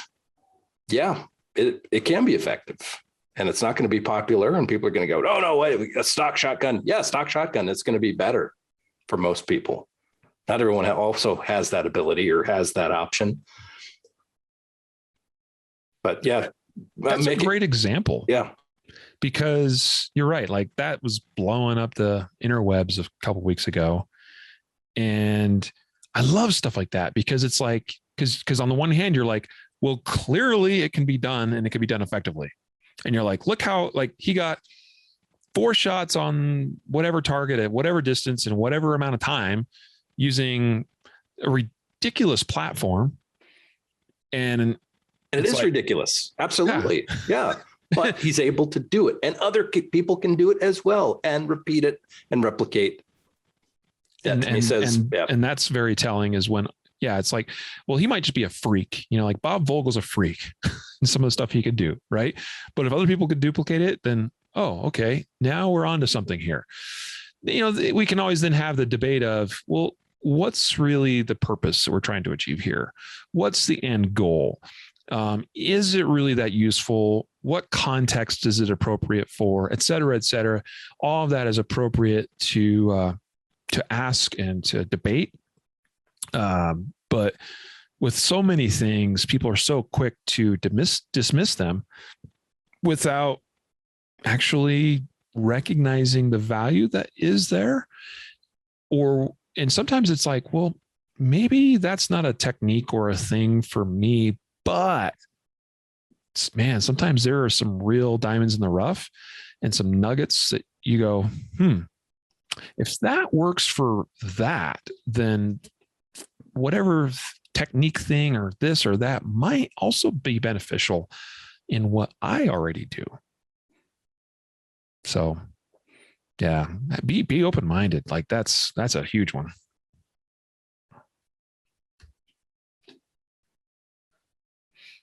What else you got, guys? Come on. Yeah, I thought they were going to say something. I guess not. Well, I was thinking about I think we had a conversation about the cheek weld pistol, concept from not too long ago, and I wasn't exactly opposed to it, but I was just having a hard time understanding the application of it, I guess, for the most part for the average person. But I mean, if other people can replicate it and they get good results with it, then that right there is, as long as there's nothing unsafe about it, obviously. Yeah. But yeah, I think we just had that conversation like a couple weeks ago. I remember that. Yeah. Yeah. And like specific to that concept or technique, if for some reason your context is a weapon system deployable from a compact bag of some sort, then I can see some viability there. Like if you're in executive protection or something, like might be something worth at least looking into if that is your gig. But for most people, obviously it's not going to be. And there might be other applicable contexts. I don't know what those might be. I'm kind of like you. I'm like, I'm going to pay attention and I'm going to be open-minded about it. I don't see anything there that is like, oh, I got to go completely rewrite, everything I know and everything I do. Cause I don't really have a context for it, but personally. Well, for me, the way I see it, you're never going to know until you try it. I have a Kalashnikov USA KP9, and when I got it, it didn't have a brace or stock or anything. And so I basically didn't shoot it until I finally got a brace. But then I shot it folded and realized, wait a minute, I can shoot this really well without using a brace or a stock. Mm-hmm. Just gotta shoot and see. And I extended my both arms shooting it, lined up the sights, and it worked just fine. So, yeah. Yeah. So you've addressed this just slightly. What is your secret to creating lesson plans? Yeah. So you're right. Like I think what you're referring to that I touched on would be identifying a need and then trying to fill that need. So then specific more on the curriculum, the details part of that question. You got to establish some kind of end goal or desired end state for your students, where you want to take them. I pretty commonly talk about it as being like a journey. It's a developmental journey. Any of these kind of skill-based things are some kind of developmental journey. And so I like to look at it from a standpoint of, well, where do I want to get these people to in their journey, or at least close to, or at least, and a lot of it honestly is more like, what door or doors am I going to open to them that puts them on the right path? What is that? I'll tell you one thing was, and I think this is helpful for a lot of shooting oriented instructors, is to come up with a set of standards that you want your students to be able to achieve, or at least make big progress towards achieving. And so identifying what those performance standards might be, and that's one approach for sure. And that's definitely something that I did. And so my pistol IQ standards, as I referred to them as, were definitely at least conceptually in place before I totally put together my curriculum. I had a lot of pieces like, oh, there's this and there's that. And, it's like, how do I organize this and where do I put that? But identifying something as simple as some performance standards, well, I want them to be able to do this. all right, that starts creating a framework that, well, to do that, for instance, to be able to, the classic build drill, to be able to shoot even a sub 3-second build drill, like that creates a framework. Like we can break that down and ask ourselves, what does a shooter need to be able to do to achieve that? Well, they need to at least be able to draw their gun and get the first shot on target in 1.5 seconds. All right. So how do we get them to draw their gun in 1.5 or less? Well, all right. Okay. Now we work our way backwards on that and how we get to that point, right? So then that leaves us with 2.5 seconds to fire 5 more shots, or excuse me, 1.5 seconds to fire 5 more shots. It's an average of 0.30 splits. So, all right, what do we need to be able to do that? That's a very accomplishable feat. Being able to shoot 5 shots in relatively controlled fashion in, around 1/3 splits. It's very, but it creates the framework of what we need to be able to communicate to our students and to show them to be able to do that. So that was definitely a part of my curriculum development, was identifying what some of those standards might be, and then working backwards and then therefore building the curriculum that gets us there. Specific to my standards, I took what I'd like to think is a little bit of a unique approach, and I identified 5 core competencies that I felt like well-rounded shooters should be able to achieve. Now, there's more beyond this, and there's certainly more that we cover in my curriculum, but these 5 core areas are accuracy, draw, recoil control, transitions, and throttle control.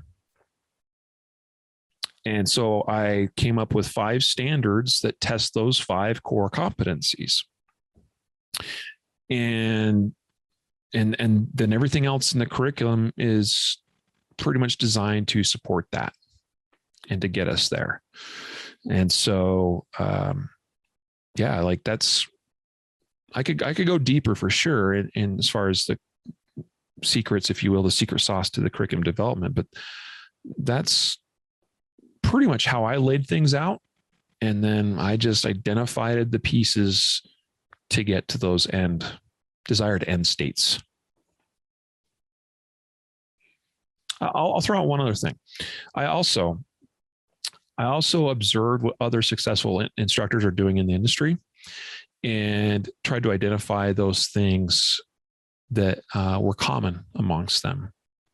And the very idea of coming up with, it's a bit of a marketing thing too, to some degree, but the idea of coming up with one's own standards that you can put out there publicly and kind of create this prestige, if you will, that, this challenge. People are like, ooh, I want to be able to put up on the grams that I can do this thing that's hard to do, And like, I noticed that about a lot of guys. Tim Herron with his barrel drill, Jedi at the black belt standards. Bill Blowers has his own standards. Chuck Pressburg has that dude. You want to talk about standards? That dude has a high degree of standard in terms of especially accurate shooting. Who else am I missing? I looked at what a lot of these guys are doing and I was like, interesting.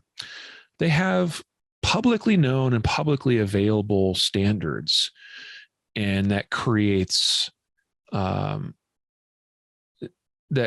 also sort of creates that uniqueness in their curriculum and sort of tells you what those instructors kind of shows you what their focus is, and that also gives you a little bit of an insight into who they are as an instructor and what their curriculum is all about. So that's helpful. That helps the instructor develop his curriculum towards that end goal.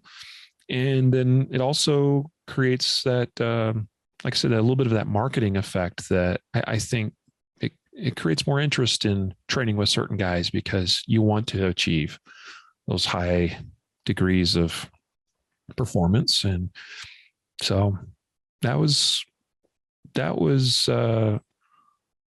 just one of a number of things I identified I thought were commonalities between successful instructors. And so wanted to try to apply some of those same principles to my own curriculum. So then, in your opinion, what are some of the important things for instructors beyond the curriculum?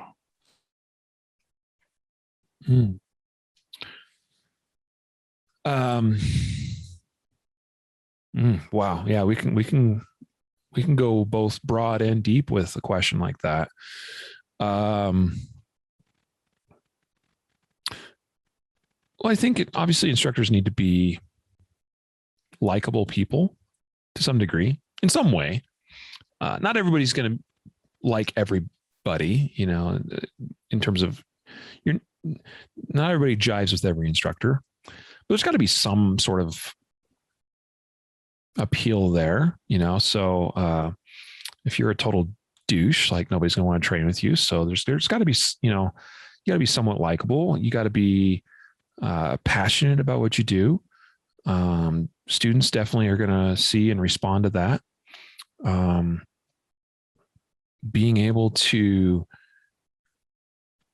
being able to give students something on a one-on-one basis is, I think, really important.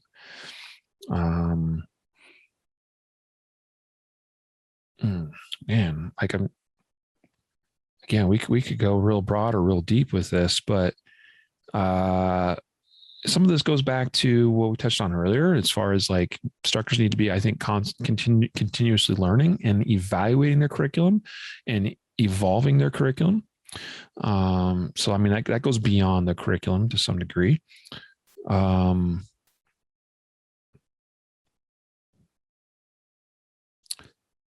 Oh man, like, yeah, what else?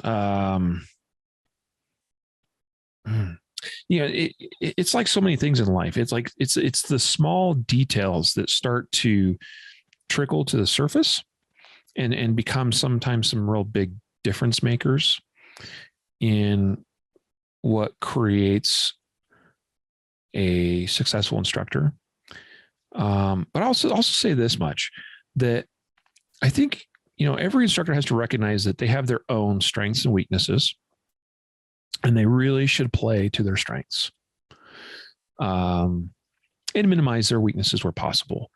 So, that obviously means that we try to improve where we are weak, but at the same time, like, make sure you're really also playing to your strengths. So if your strength, like a Tim Herron, is giving really personalized, individualized feedback, well, like, by golly, like, make that a thing. Make sure that really stands out from your class, from in your curriculum. If your strength is you are a talented diagnostician and you can really break things down and you can really show the nuts and bolts of how things work from a technique perspective, well, yeah, make that a strength. If your strength is your ability to communicate with words, like, say, like a Brian Hill. Brian Hill is like phenomenally articulate. Well, yeah, play to that strength, which I think he does do very well. So I think that's really important. And that is that touches a little bit on the, like, what makes you or your curriculum or whatever, that what you do unique. That's those little individual personality type level or character level traits that come out, and you really should play to those strengths, because people are going to respond to that. So that means that an instructor needs to be in tune with themselves and who they are, and understand those things about themselves so that they can identify and play to those strengths in a positive way.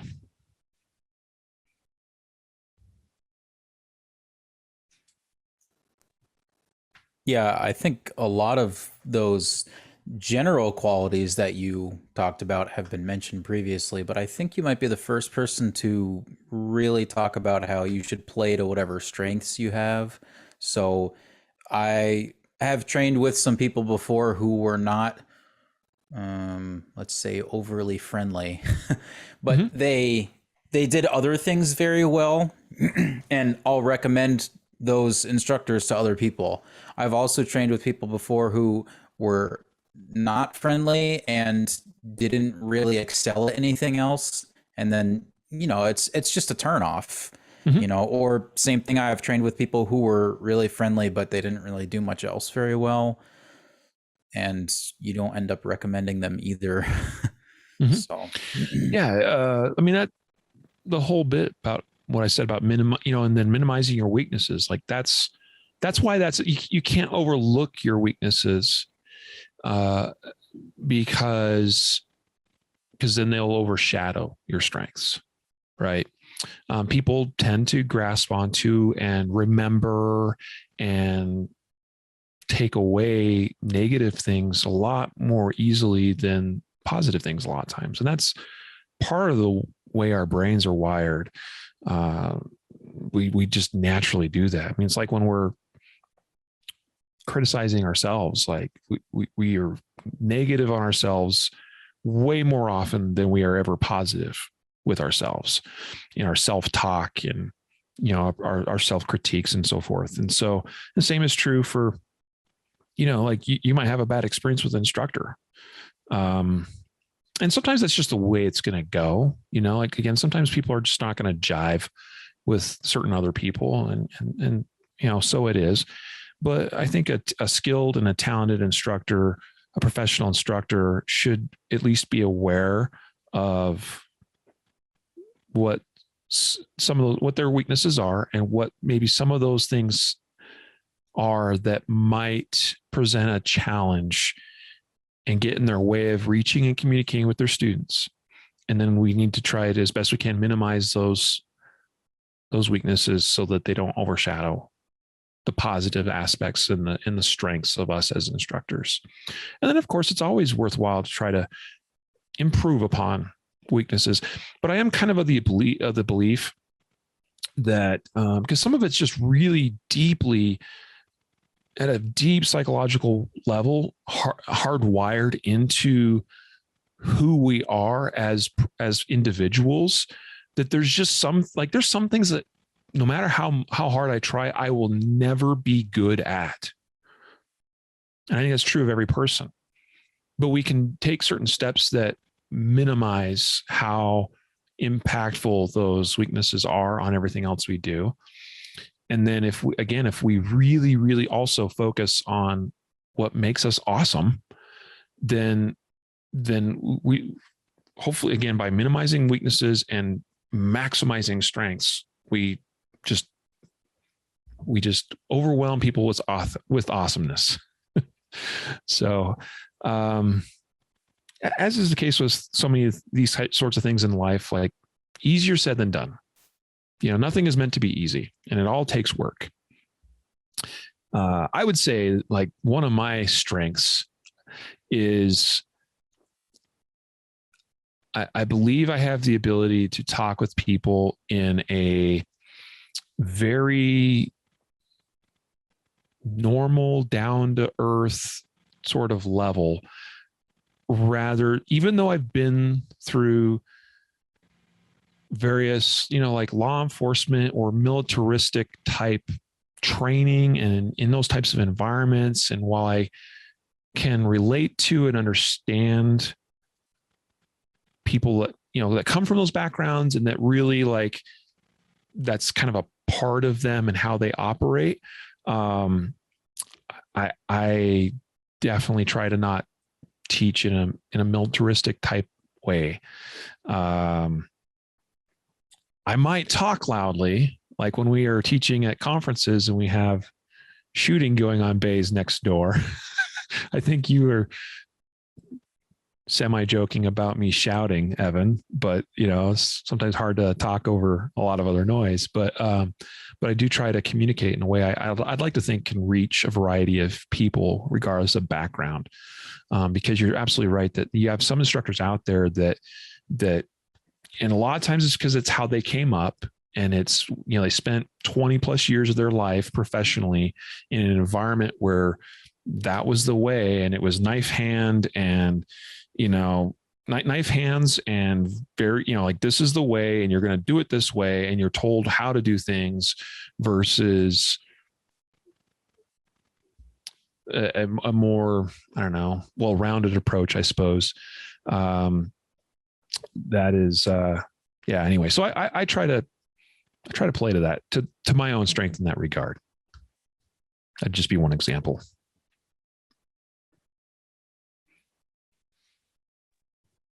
So this next one, you kind of talked about this a little bit as well. How do you generate interest for your courses, or what aspects help generate interest? So, this is something I have some experience in this. 5+ years ago, I got into what is my day job with concealedcarry.com and creating things like the Concealed Carry podcast and stuff like that. And I think while a lot of those opportunities have opened other doors and opportunities, it hasn't always led to certain, other opportunities that I would have thought it would. For instance, a few years ago, as a company, within concealedcarry.com, I was part of a project as director of training to roll out a company level curriculum that we wanted to roll out and teach, and ultimately I would say certify other instructors to also teach that same curriculum in various locations across the US. And by and large, that flopped. There's a lot of reasons, and I won't go into all the reasons behind why I think that flopped, at least so far. I would say that there's still some plans to do more with that. But contrast that with, I'd say, a couple of things with driving interest for what I teach now. Word of mouth is so powerful. I think it's especially powerful in the training business. I'd say it's the most powerful marketing there is in training. And so there's a lot that a person can do with more modern forms of marketing and advertising that can be effective and can work. But I think with training, especially, word of mouth it has to be a part of what you do, I think, to ultimately be long-term successful. And the challenge with that is that it's not something that can happen overnight. So it will take time, and it will take patient, careful diligence to see results come as a result, come because of word of mouth. And so one thing, and I'd say to some degree, this happened not necessarily intentionally, but, and Evan, I'd love to hear from you to some extent on this, but it was about 2 some odd years ago that I decided I was going to make a diligent effort to be an active participant in various online forums and groups, mostly Facebook groups. Partly because I could be in, I'll be straight up, and this is why it's still hard for me, Matt, to be actively engaged in the primary and secondary forum, because there's just so many places online where it's like, well, I can go to this site and participate in this form, and I can go to that site and participate in that form, and I can go to that site and participate in that form. And there's certain apps like Tapatalk and whatnot that helps make some of that a little bit more manageable. But Facebook's awesome because in terms of like, I have one app, one stopping point, and I can pin my favorite groups and say, this is, these are the 5, 6, 7, 10, whatever groups that I'm going to pay attention to and get notifications from. And it all happens in one touch point, one place, one location. And so anyway, about a little more 2 years ago, I was like, I'm going to be a little bit more actively engaged in some of these groups, and just patiently participating and having productive, I would say just productive, helpful discussions with people has in that time surprised me with the number of people that know who I am now.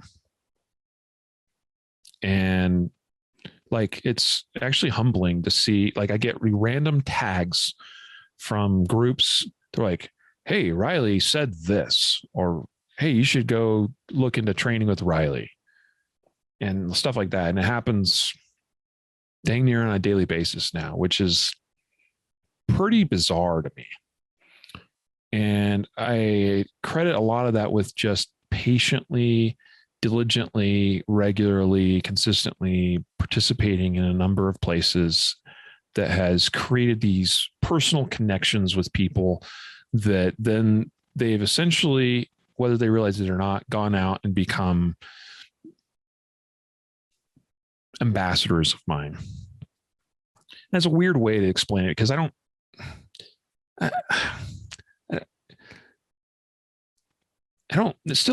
really think of it in that way, but that's kind of what happens when somebody is in a totally different conversation somewhere else that you're not even aware of, and you get this random tag, and like, boom, you're pulled into this conversation because someone summoned you.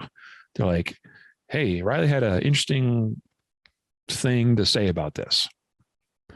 And that just, it's like I said, you have to be in for the long haul to participate in stuff like that and do it day in and day out. And because it does grow and it's somewhat exponential or logarithmic in nature of it. Just over time, it just builds and picks up steam. And then, you're sending out these tentacles all over the place, and eventually stuff starts connecting and coming together at a much more rapid rate. So I say all that to say that I'm not saying, I'm not really sure how to package that feedback or that advice for just like any old instructor out there. But not everyone has that temperament. That's true. That's true. But I would say that in the last 2-ish years that has been part of me putting my name out there and starting to create some interest in, I guess, what I have to say and what I have to teach. And so now we end up in a place where I get a wonderful host, Ethan out in Alabama, that is like, I want to bring you out for a class. And in very short order, overfills that class. Mind blown. Wouldn't have expected that. And I'm so excited to teach that class. And I have others coming, and I've said this before, and I'll say it again. I don't picture myself as becoming this great nationwide traveling instructor that's teaching 20, 30 whatever classes a year, 40 classes a year, like some guys are. I don't have the capacity to do that. I mean, a part of me would love to, but I also, and maybe at some point in my life, there's a place for that. But right now I have to be a dad and a husband and have other responsibilities on the home front. So I can't be gone and on the road that much. So So I want to reach and target a number of, a handful of classes a year that hopefully reaches as many people as I can in a variety of markets across the US. And, I'll do what I can and teach as many classes as I can and still maintain balance with the other responsibilities that I have in life. But I'd say, like for me, I think a lot of it has just been patiently engaging with people on a personal level, mostly through the means of social media and online presence. Yeah, and I have to say that you are an absolute saint online. I don't know how you do it. I really don't. So, I mean, I sent you that screenshot of the comment that you made before, and I was like, I think this is the meanest this is the meanest thing I've ever seen you say on Facebook, and I still don't even think you use the word stupid in your comment at all. So, yeah. Some people do deserve to be called out. mm-hmm. Yeah. And I'm happy to let others that are way more willing to be loudmouthed and aggressive do some of that work. But sometimes you just got to call it how it is. But I do. So yeah, that's a great point. Like, man, and I was raised to think this way, I'm a religious man, and I try to view every person as a fellow brother or sister in Christ. Like, and I'm not trying to take the podcast in a religious direction, but like I truly try to maintain that perspective and live my life accordingly. And that makes that easier to always view the other person on the other side of the screen, of the keyboard, as a fellow human being on this planet, and try to be more focused on issues and concepts and ideas rather than personal level, attack type stuff. And the other thing too is, like, people say, for lack of a more succinct way of saying it, if people say dumb stuff all the time, and it's the natural human inclination is to call it like it is and be like, that's dumb, but that doesn't usually get you anywhere productive. So it's just way better. And this is what I try to follow as an ideal, is simply like, start asking the questions of, well, why do you believe that? Like, that's a pretty basic starting place. Why do you believe what you believe?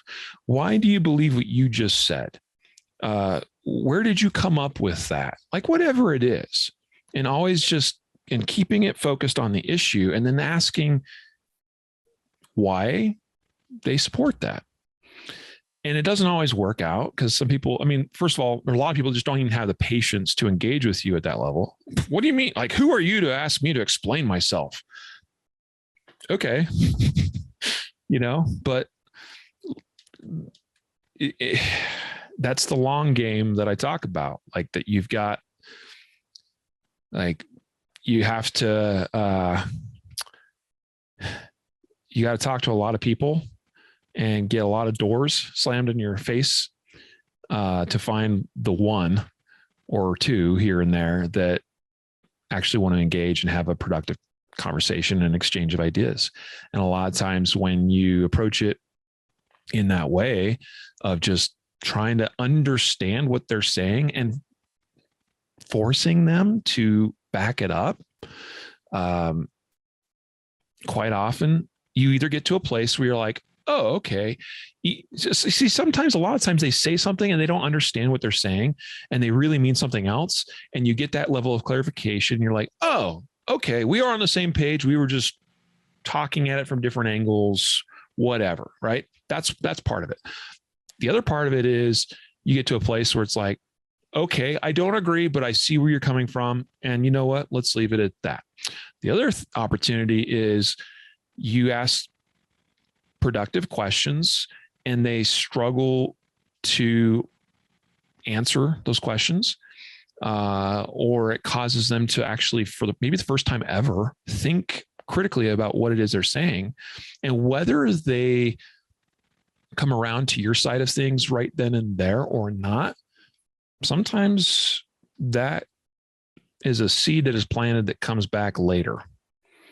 And I have certainly had those messages where someone's come to me months, or maybe even sometimes longer than that, back, and they're like, do you remember when you said this to me? Oh yeah. And or sometimes I don't actually. I had one guy, I was like, I don't remember that. He's like, he sends me a screenshot. I'm like, oh yeah, sure enough. And he's like, I've come around, I've changed my mind. And that stuff's hard and it requires patience.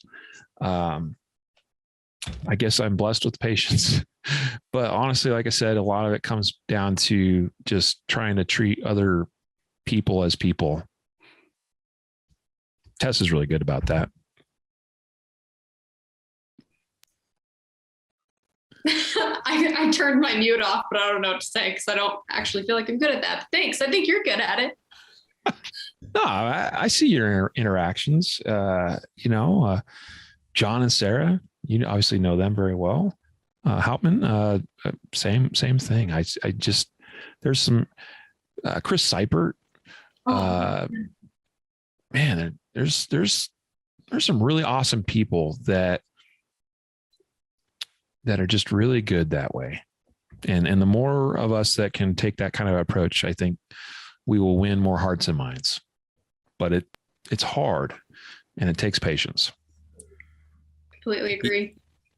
Yeah, and this is just a very hot topic online right now. I mean, you have the whole culture of gun bullying works, right? Where if we're just mean to people online about silly things that they do, it's going to somehow fix the issue. Or if they post saying that, this is this technique that they're going to do now that's new and improved and nobody else does it, but it's just something totally outlandish or pointless. If we're just mean to them, they'll fix it, right? And that almost never works. I think I've seen it maybe work once or twice, but it's really more for improved internet status over anything else, which is also kind of silly. But then, even people that you just think have no hope at all, if you just talk to them like a normal human being, you would be amazed how often they will agree with you, or you can get them at least set down the right path. So. Yeah, totally agree. I think the gun bullying, that the real gun bullying that actually works, is not bullying at all. But sometimes it takes a person, and some people are really hard-headed, but sometimes it takes hearing a similar thing from a bunch of other people for you to go, that's got to be a clue somewhere in there. The fact that once you wake up one day and you're like, oh wow, like it seems like everybody else is saying this, but I'm saying that, like it calls into question your own beliefs regarding something. And I think some people, and they're the exception rather than the rule, are probably reached by the more aggressive form of that. But what's, I think, far more effective is multiple people saying a similar thing, because it's maybe the right thing or whatever, that are doing it in a respectful manner. And then that, I think, cumulatively adds up to reach somebody in their own personal frame of reference. Like I said, calls into question what they think they knew. That's happened to me numerous times in my own personal journey into this discipline, this practice, this field, this industry, whatever, that, man, I go back to where I was 10, 15, 20 years ago. And I was a big old FUD, man. And it took some serious come to Jesus type moments where it was like, wow, I am way off base. And some of that was seeing numerous people saying the same or similar things that made sense, that when I actually thought through it, it's like, oh, that makes sense. And there's, oh, I'm hearing that here and I'm hearing it over there and over there, and then you start going, it's a switch in the frame, in your frame of reference. And yeah, like it's tough to get a lot of people to that point though. And I think that we push far too many people away by being, I don't know, overly aggressive online.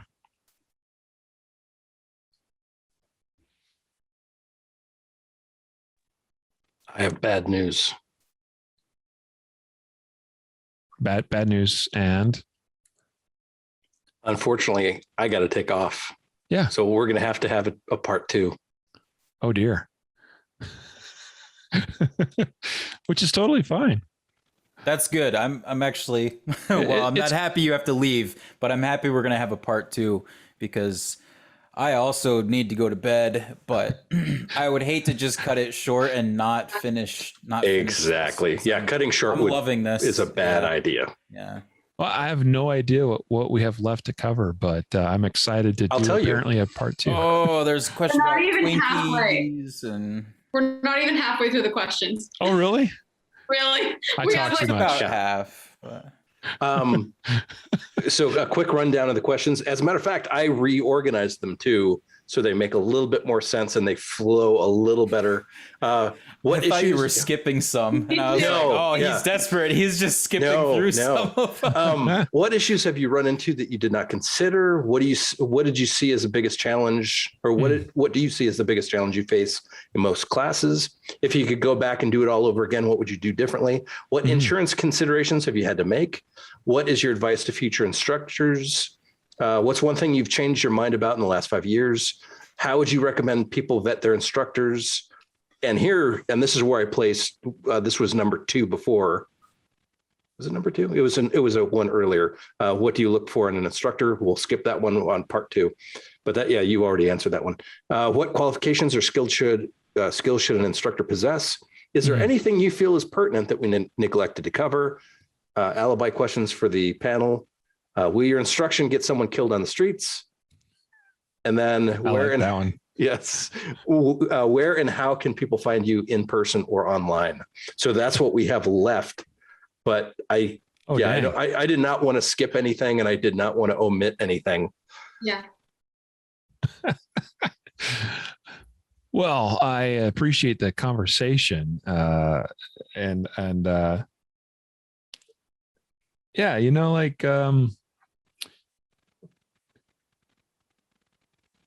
talking about strengths and weaknesses, like I have no problem. Like I like good conversation. Now, obviously this has been more me talking and that's really probably more the idea since that's you what it invited is. me here. Exactly. But no, this is the first time somebody's talked this much. The rest of the time it was 50-50 conversation, but suddenly you get here. But no, yeah, that'd be fun to do part 2 and I will keep in mind that we have a bunch more questions to cover. We should have you do like a plug though, like, plug your stuff in case people, just get to part 1. That's not a bad idea. They're like, man, I could barely make it through part 1. I am no way in heck listening to part 2. So I don't know what you're talking about. This was fantastic. I mean, you just have a lot of information to say, but it's all good information. It's not like you're just rambling about stuff that doesn't matter or doesn't pertain to the subject. So I'll approach this from 2 angles. My day job stuff's concealedcarry.com.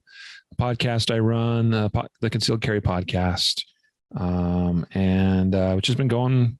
I don't know, how long have you been doing primary and secondary stuff, modcast stuff, Matt? So we started in 14, and then the modcast started February of 16.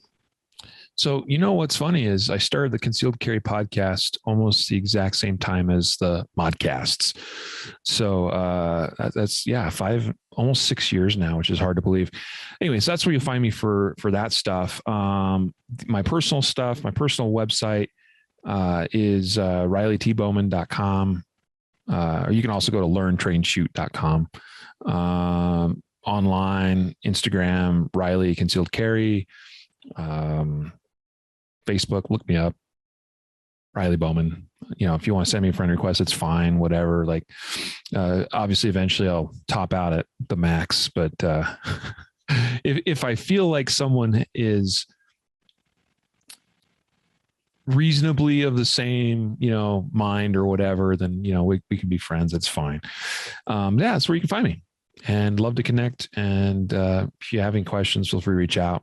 Or hit me up. You'll see my training schedule and all that on RileyTBowman.com. And that's where to find me. And you also do something a little unique, which is you do the online coaching with people too, which is fantastic. I mean, I figured you weren't going to mention it, but that's something that I always throw out to people because it's appreciate that. A great resource. Yeah, that's on the website too, and people can reach me there and set up coaching sessions. I'm not the only person that does that. There's other great instructors that do similar things, but yeah. If you want to do a one-on-one coaching session, we can do that.